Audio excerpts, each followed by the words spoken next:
안녕하세요. 맘스외과 성형외과 유방외과 전문의 배진혜 성형외과 전문의 신승환 원장입니다. 원장님, 오자절개로 유방 축소 수술을 하는 것이 환자들에게 가장 많이 알려져 있는데요. 왜 그런 걸까요?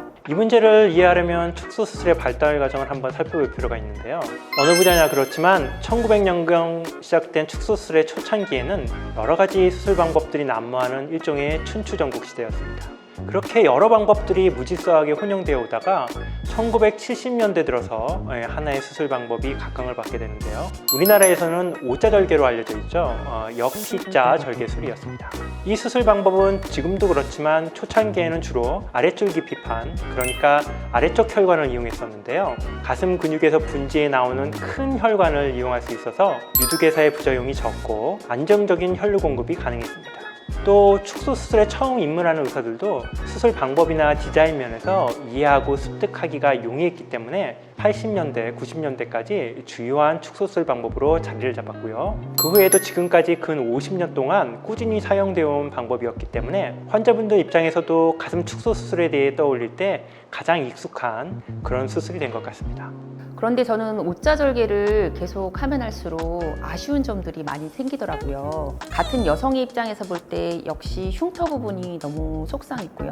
오자의 내측 부분인 가슴골은 비효성 반응도 잘 남는 부분이잖아요.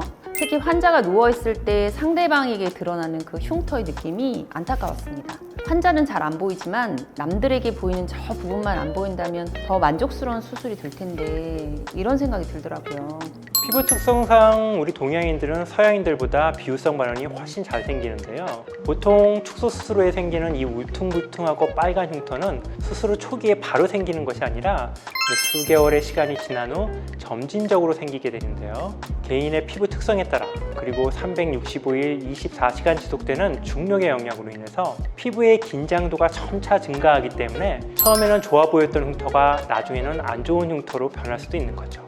때문에 봉합 기술 자체도 중요하겠지만 무엇보다 장기간의 흉터 경과를 지속적으로 꾸준히 관리해 나가는 것이 중요하다고 하겠습니다.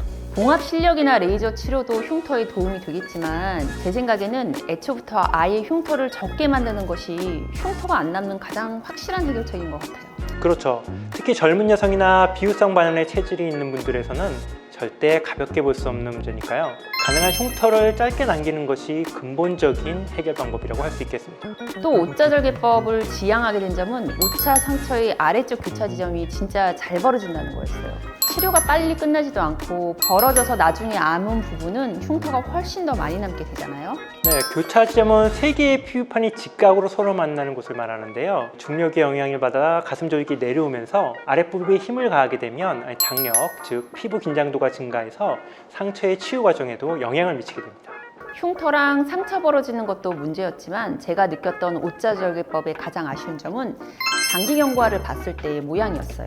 시니어 환자분들 중에는 모양 상관없다 하시는 분들도 덜어는 계시기도 하고 많이 작아지고 어느 정도 모양이 이상하지만 않으면 만족하시는 분들은 그 차이를 잘 모르실 수도 있어요.